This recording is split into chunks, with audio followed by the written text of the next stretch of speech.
तो design of जो Esper gear है ना। ये चैप्टर हम लोग पढ़ रहे थे डिजाइन ऑफ एस्पर गियर का, जिसमें देख रहे थे कि एस्पर गियर जो होती है वो दो मोड में फेल्योर करता है ना। डिजाइन ऑफ एस्पर गियर,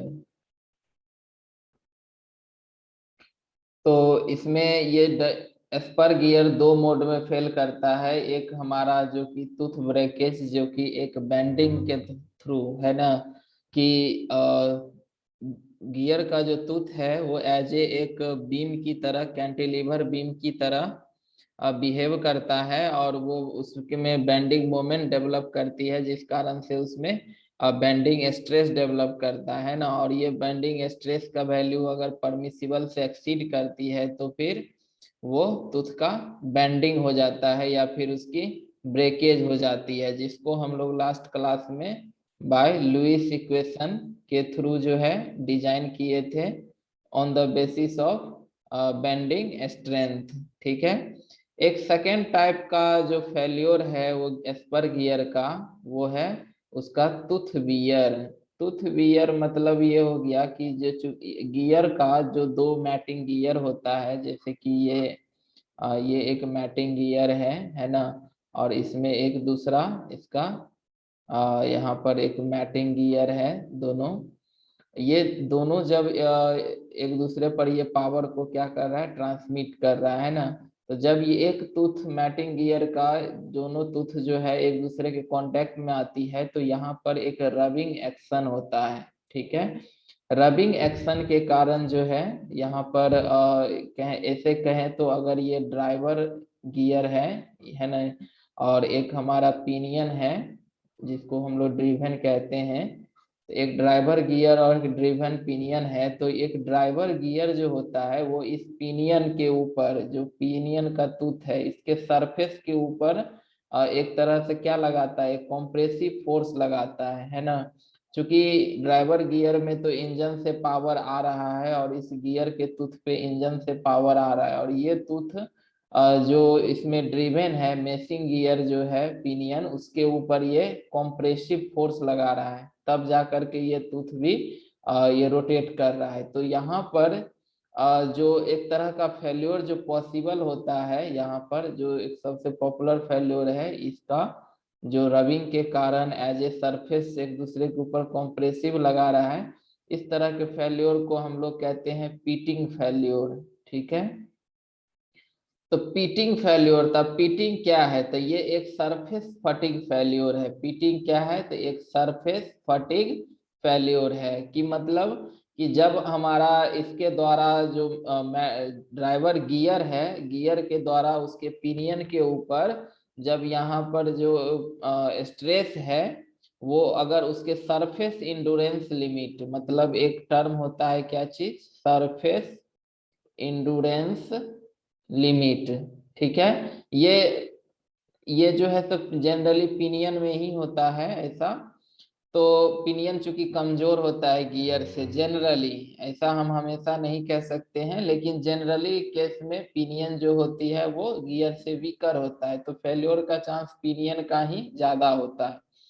तो पिनियन का जो टूथ का सरफेस है उसकी जो इंडोरेंस लिमिट है ना, अगर उससे ज्यादा स्ट्रेस की वैल्यू एक्सीड करती है तो वहां पर पीटिंग होगा। पीटिंग में कहने का मतलब ये हो गया कि जैसे ये टूथ है, तो यहाँ पर एक ऐसा परत के जैसा उखड़ जाएगा, है ना। गियर के सरफेस के ऊपर एक लगेगा कि एक छोटा सा मतलब बहुत ही स्मॉल साइज का एक परत टाइप का इसके सरफेस के ऊपर उखड़ जाता है, यानी कि सरफेस एक तरह से रफ बन जाती है, वो टूटना शुरू कर देता है। ये छोटा छोटा सरफेस का जो लेयर है वो उखड़ के, जिसको हम लोग इसको पिट्स कहा जाता है, ये पिट्स के रूप में फॉर्म हो जाती है। तो ये पिट्स टूट के फिर फाइनली गिर गया, तो यहाँ पर एक गड्ढा जैसा बन गया। फिर दोबारा फिर यही टूथ फिर से लोड को कैरी कर रहा है, तो फिर से इस पर अगर एक्सेस लोड लग गया यहाँ पर,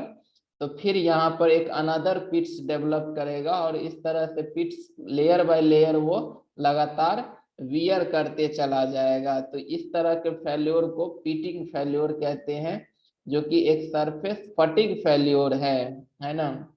ये वो कब होता है, जब उसमें कांटेक्ट स्ट्रेस जो है between two matching teeth exceed the surface endurance strength of the material. जब उसके कांटेक्ट स्ट्रेस का वैल्यू उसके सरफेस इंड्योरेंस स्ट्रेंथ के जो मटेरियल का है उससे अगर एक्सीड कर जाती है, तब जा करके ये पिटिंग फेल्योर होता है। पिटिंग एक तरह का वियर है, मतलब टूथ का वियर है ना, जिसमें वो पिट्स बन के टूट टूट के गिर जाता है और जो गियर का टूथ होती है वो खराब हो जाता है। तो कह रहा है कि अगर इस तरह का भी फेल्योर पॉसिबल है, तो सेकेंड टाइप जो एस्पर गियर हमारा फेल कर सकता है वो यही पिटिंग फेल्योर करता है। तो इसीलिए कहता है कि to avoid this type of failure, कि पिटिंग फेल्योर ना हो, तो इसके लिए क्या होना चाहिए, जो wear strength of the gear tooth है, यानी गियर टूथ का जो वियर स्ट्रेंथ है वो must be more than effective load, यानी उसके ऊपर जो इफेक्टिव लोड जो लग रहा है, टेंजेंशियल लोड जो लग रहा है, उससे अगर उसका वियर स्ट्रेंथ ज्यादा है तो फिर वो पिटिंग फेल्योर को वो अवॉइड कर देगा, वो पिटिंग फेल्योर जैसी प्रॉब्लम नहीं होगी, है ना। तो इस चीज को एनालिसिस बाय बकिंघम के द्वारा किया गया, इसीलिए उन बकिंघम इक्वेशन से ही हम पिटिंग फेल्योर को डिजाइन करते हैं और उसमें एक सफिशिएंट स्ट्रेंथ की वैल्यू हम फाइंड करते हैं। तो Buckingham equation gives the wear strength of the gear tooth का जो वियर स्ट्रेंथ है, इसको हमें फाइंड करने के लिए जो इक्वेशन यूज होता है, और ये एनालिसिस चूंकि बकिंघम के द्वारा किया गया और उन्हीं के द्वारा ये एक इक्वेशन दिया गया जिसका यूज हम लोग गियर टूथ के वियर स्ट्रेंथ के से डिजाइन करने के लिए हम यूज करते हैं। तो अकॉर्डिंग टू बकिंघम इक्वेशन जो है, वियर स्ट्रेंथ जो किसी भी गियर टूथ का होता है वो फॉर्मूला है बी क्यू डी पी के, बी क्यू डी पी के, ठीक है। जैसा कि हम बताएं कि जो दो मैटिंग टीथ है, जो बड़ा साइज का है उसको हम लोग एज ए गियर कहते हैं, और स्मॉलर साइज को हम लोग पिनियन कहते हैं। अगर दोनों मैटिंग करता है, अगर दोनों सेम मटेरियल की है, तो जनरली पिनियन जो होता है वो हमारा वीकर वीकर होता है, ठीक है। तो इसीलिए हम जो वीकर पार्ट होती है उसी का हम डिजाइन करते हैं। वीकर सेफ हो गया तो उस जो स्ट्रॉन्गर है वो तो ऑलरेडी सेफ में है ना। तो यहाँ पर जो वियर स्ट्रेंथ है, एस डब्ल्यू से हम इसको डिनोट किए हैं, बी क्यू डी पी के। यहाँ पर बी क्या है, तो बी है face width of the pinion in mm, इसकी डायमेंशन mm में होगी, और ये फेस विड्थ है, जो कि कल भी हम लोग ये सिंबल का यूज किए थे बेंडिंग स्ट्रेस निकालने के लिए, तो वही बी है, फेस का क्या है, विड्थ है पिनियन का। डीपी, डीपी क्या है, तो उसका pitch circle diameter of the pinion, pinion का, इसीलिए यहाँ पर पी का सिंबल लगा दिए हैं कि डीपी जो है ये pitch circle diameter of the pinion. अगर मान लेते हैं कि अगर किसी भी केस में गियर अगर हमारा वीकर होता है, तो फिर हम लोग यहाँ पर डीपी जो ले रहे हैं उसको एज ए डीजी कर देंगे, मतलब तब जा करके हम पिच सर्कल डायमीटर किसका लेंगे, गियर का लेंगे, है ना। जो कमजोर होगा गियर और पिनियन में से जो कमजोर होगा उसी के आधार पर हम वियर स्ट्रेंथ का इक्वेशन में हम उसकी वैल्यू को पुट करेंगे, ठीक है। जैसे पिनियन का हम कर रहे हैं तो पिनियन का ही विड्थ हो गया, पिनियन का ही पिच सर्कल डायमीटर हो गया। क्यू, क्यू क्या है, तो क्यू को हम कहते हैं एक रेशियो फैक्टर, ठीक है। क्यू यहाँ पर क्या है, रेशियो फैक्टर, जिसका वैल्यू होता है 2 बाय टीजी प्लस टीपी, ठीक है। यहाँ पर टीजी और टीपी क्या है, टीजी है number of tooth tooth on gear, ये गियर के ऊपर नंबर ऑफ टूथ है ना। टीपी जो है number of tooth on pinion, ये किसके ऊपर है, पिनियन के ऊपर। टीपी सिंबल हो गया नंबर ऑफ टीथ जो पिनियन के ऊपर है, और टीजी हो गया कि नंबर ऑफ टीथ जो गियर के ऊपर है। तो ये टीजी और टीपी हो गया। तो ये रेशियो फैक्टर जो Q है वो बराबर होगा 2G by TG plus TP। किसके लिए? एक्सटर्नल गियर के लिए, मतलब कोई भी गियर जो हमारा यहाँ पर एक्सटर्नली मेश कर रहा है, जैसे कि ये हमारा क्या है, एक्सटर्नली, इसका टूथ बाहर है गियर का, और ये एक्सटर्नल मेशिंग हो गया है ना। और इसी का Q का मान अगर हम लोग लेंगे 2G by TG minus TP, यहाँ पर माइनस टर्म अगर हम यूज करते हैं तो ये किसके लिए है? इंटरनल मेशिंग गियर के लिए, कि कोई गियर ऐसा है जिसका इंटरनली यहाँ पर टूथ बना हुआ है ना, और इसी के अंदर जो है एक हमारा गियर यहाँ मेशिंग किया हुआ है ना। तो इस तरह के मेशिंग को हम लोग इंटरनल मेशिंग गियर कहते थे। इसके लिए Q का मान क्या हो जाएगा? 2G by TG minus TP। ठीक है। अब यहाँ पर एक टर्म है K को कहते हैं लोड स्ट्रेस फैक्टर। ये क्या है? K को हम कहते हैं लोड स्ट्रेस फैक्टर। इसका वैल्यू होता है सिग्मा E का whole square sine phi by 1.4 into 1 by EP plus 1 by EG। ये लोड स्ट्रेस फैक्टर का वैल्यू हो गया, जहां पर सिग्मा ई क्या है? तो सिग्मा ई है सरफेस इंडोरेंस लिमिट। सिग्मा ई क्या है? सरफेस इंडोरेंस लिमिट, जिसका यूनिट है न्यूटन पर mm² या मेगा पास्कल। फाई यहाँ पर क्या है? तो प्रेशर एंगल है। और ईपी क्या है? तो young modulus of the material, यानी पी लगा हुआ है तो young modulus of the material of the pinion, pinion का यंग मॉडुलस न्यूटन पर mm² में।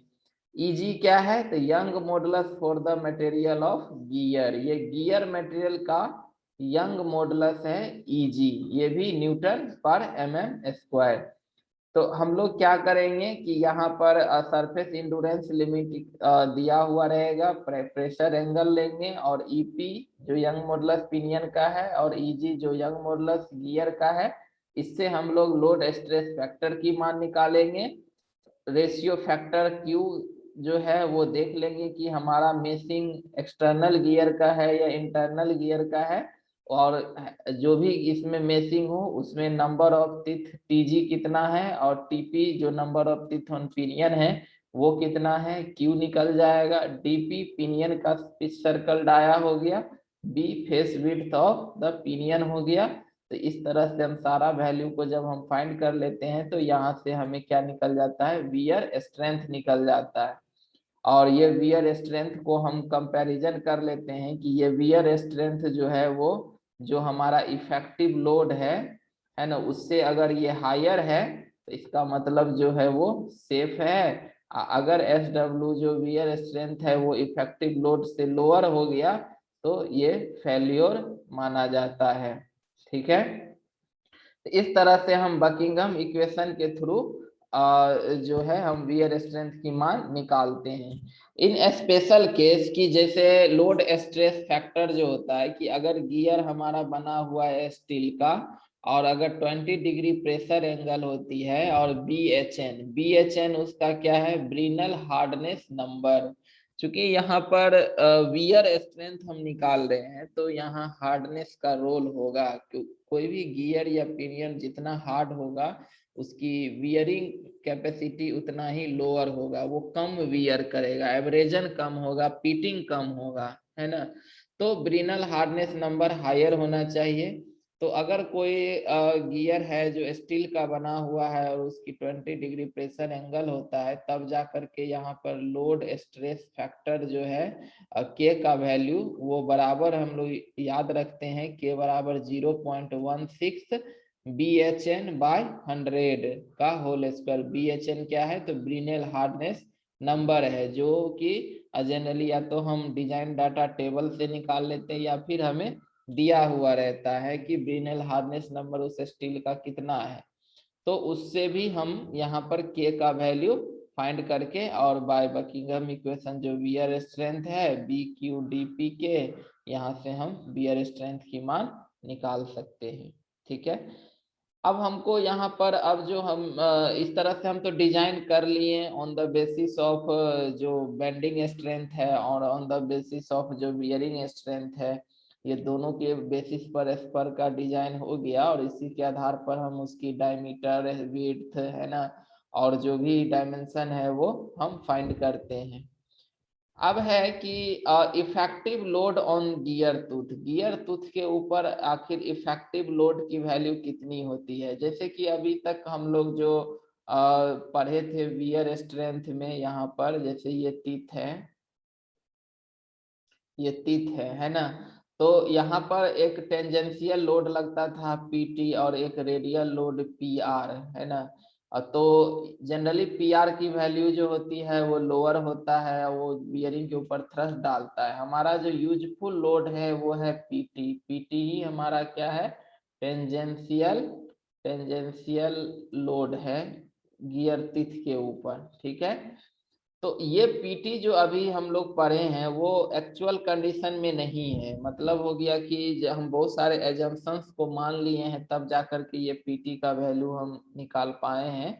लेकिन अगर हम रियलिटी कंडीशन में जाते हैं, इफेक्टिव लोड की मान निकालते हैं, यही पीटी का मान एक इफेक्टिव लोड होगा कब, तो वही कह रहा है कि जो टेंजेंशियल कंपोनेंट जो लोड का है पीटी, वो हमारा डिपेंड करता है उसके रेटेड पावर के ऊपर और रेटेड स्पीड के ऊपर। रेटेड पावर मतलब वो कितना पावर तक ट्रांसमिट करता है और कितना स्पीड तक उसकी ट्रांसमिशन है। गियर का इस्तेमाल हम लोग करते ही हैं, किस लिए, पावर ट्रांसमिशन के लिए है ना। पहला गियर का जो हमारा यूज है, एप्लीकेशन है, वो है पावर ट्रांसमिशन, ठीक है। स्पीड स्पीड को भी हम लोग बढ़ाने घटाने के लिए करते हैं, है ना। स्पीड को या रिडक्शन करते हैं या आगे इनहांस भी करते हैं। तो ये दो हमारा पर्पस होता है गियर का।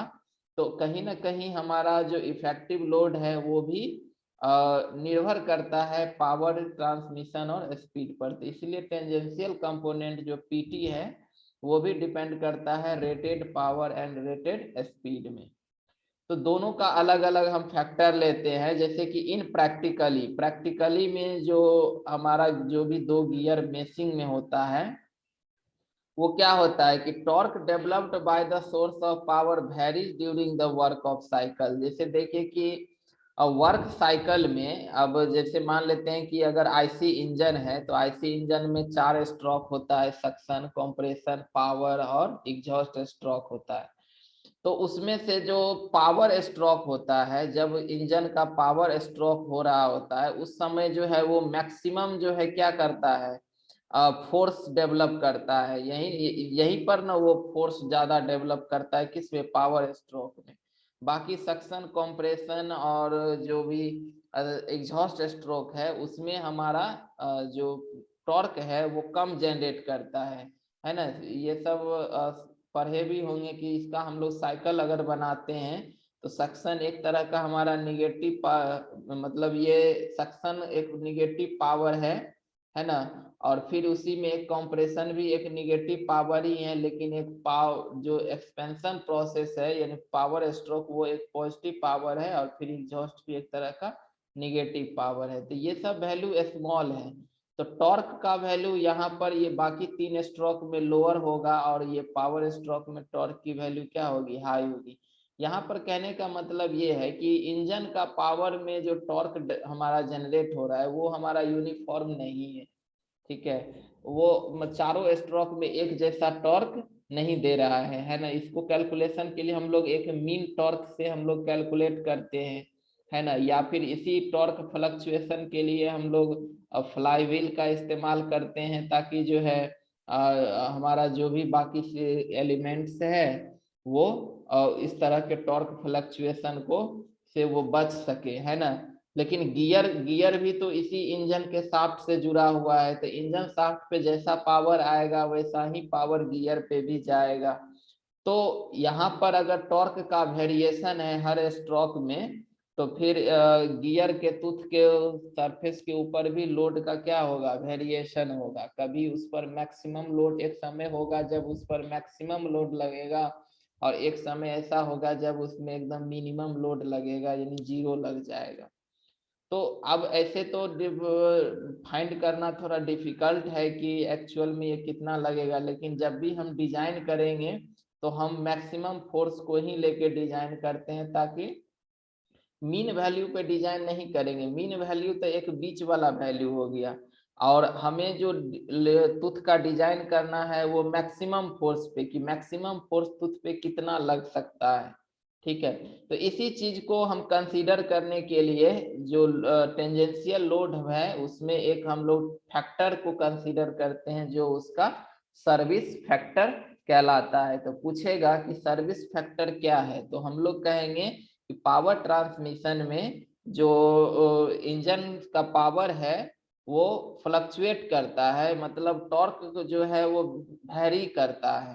ठीक है, तो उसमें हम मैक्सिमम फोर्स को कंसीडर करने के लिए ही हम लोग जो एक फैक्टर को कंसीडर करते हैं वही उसका सर्विस फैक्टर कहलाता है। और सर्विस फैक्टर होता क्या है, तो ये बराबर होता है maximum torque bye rated torque.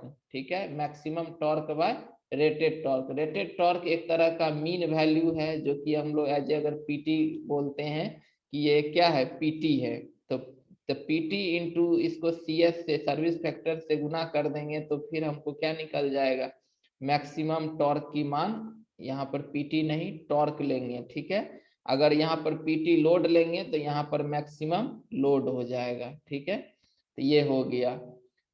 एक तो ये चीज हो गया कि टॉर्क का फ्लक्चुएशन के कारण भी हमारा जो टेंजेंशियल कंपोनेंट पीटी है वो एक एवरेज वैल्यू हम नहीं लेंगे डिजाइन के लिए, हम उसकी मैक्सिमम वैल्यू लेंगे, यानी उसके लिए हमको सीएस को कंसीडर करना होगा। दूसरा चीज कि जब गियर हमारा रोटेट करता है, जैसे कि एट वेरी लो स्पीड में होता है, मतलब वेरी लो स्पीड कहने का मतलब एज्यूम कर लें कि एक तरह से जीरो स्पीड है या बहुत ही कम स्पीड है, तो उस समय जो उस पर ट्रांसमिटेड लोड पीटी है, यानी एक तरह का ये क्या हो गया, स्टैटिक लोड हो गया। जब उसकी वेलोसिटी जीरो है तो वो एक तरह का क्या हो गया, स्टैटिक लोड हो गया। तो स्टैटिक लोड में जो हमारा ट्रांसमिटेड लोड पीटी है उसी को हम लोग एक्चुअल फोर्स के रूप में कंसीडर कर लेते हैं, कि दो मैटिंग गियर के बीच में जो जो उसका टेंजेंशियल कंपोनेंट पीटी है वही हमारे लिए क्या है, एक्चुअल फोर्स है। कब, जब वो वेरी लो स्पीड यानी ऑलमोस्ट जीरो स्पीड पे हो, तब हम उस समय जो लगने वाला ट्रांसमिटेड लोड होता है वो एक टाइप का स्टैटिक होती है, क्योंकि स्पीड तो है ही नहीं, है ना। तो उस समय वही पीटी हमारा एक्चुअल फोर्स होता है। लेकिन अगर जनरली हम गियर का जो इस्तेमाल करते हैं, वो गियर जो है शाफ्ट के ऊपर माउंट रहता है और वो रोटेट करता है, और रोटेशन के दौरान ही वो पावर का भी ट्रांसमिशन करता है। यानी कि मेनली गियर का जो प्रैक्टिकली एप्लीकेशन है कि वो रोटेट करता है, रोटेट करते वक्त उसके पास सर्टेन वेलोसिटी होती है, और उसी वेलोसिटी के ड्यूरेशन में वो पावर को भी ट्रांसमिटेड करता है। जैसे कि एक मूविंग, हम लोग मूविंग व्हीकल ही एग्जांपल ले लें, तो मूविंग व्हीकल में क्या है कि लगातार इंजन स्टार्ट है तो पावर जो है सो वो लगातार शाफ्ट के ऊपर आ रहा है, यानी गियर के ऊपर आ रहा है, और व्हीकल हमारा मूव भी कर रहा है, यानी कि गियर रोटेशन में भी है और साथ साथ जो है वो पावर को भी ट्रांसमिट कर रहा है।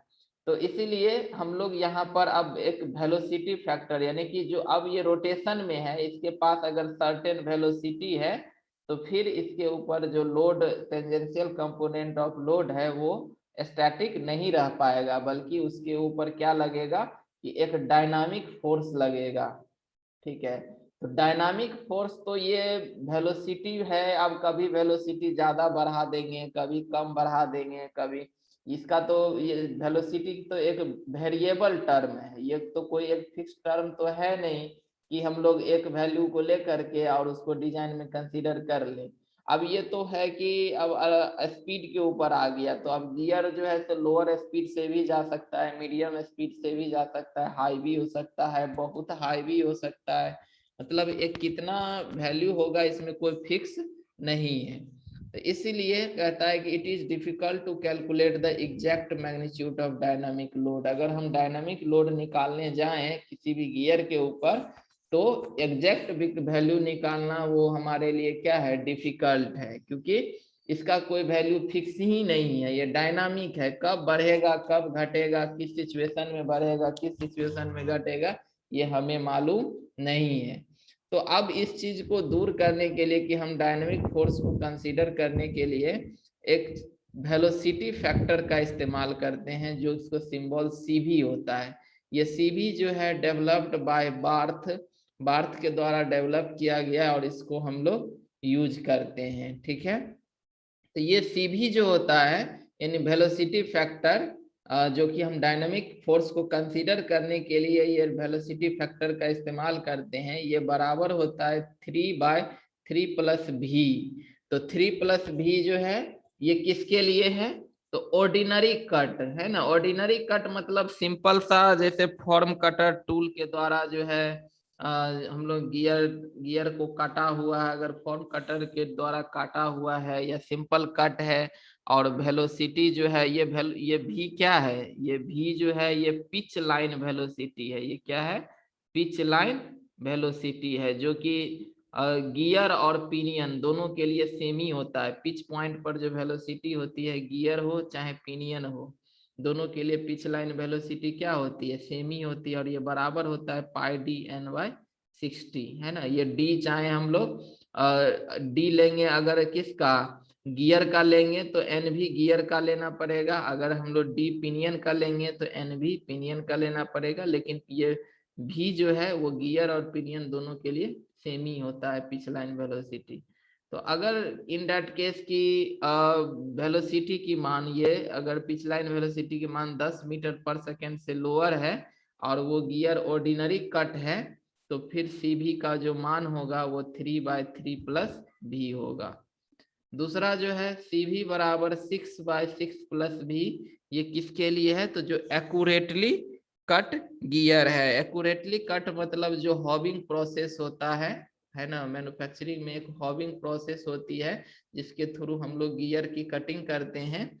ये बेसिकली ज्यादा एक्यूरेसी इसमें ज्यादा होता है इस तरह के कटिंग में। और अगर वेलोसिटी लेस देन 20 मीटर पर सेकेंड है और वो एक्यूरेटली कट है, तो सीवी का मान 6/6+v। फिर तीसरा है सीवी जो है वो बराबर होगा 5.6/5.6+√v। ये किसके लिए, तो for precision gear. Precision gear मतलब ये हो गया कि उसमें बाय सेविंग, ग्रिंडिंग, ये सारा करने के बाद जो है लैपिंग, ये सारा ऑपरेशन है, मशीनिंग ऑपरेशन है। इन सब के थ्रू हम लोग एक प्रिसाइज गियर, है ना, ये एक्यूरेट नहीं है। एक्यूरेसी और प्रिसीजन में अंतर होता है। एक्यूरेट मतलब एक टारगेट वैल्यू के करीब होता है, मतलब टारगेट वैल्यू के बराबर होता है। प्रिसीजन मतलब हो गया कि ये रिपीटेशन, है ना, कि एक टारगेट वैल्यू के नियरली होता है। अगर वेलोसिटी 20 मीटर पर सेकेंड से ज्यादा है और प्रिसीजन टाइप का गियर है, तो सीवी बराबर होगा 5.6/5.6+√v।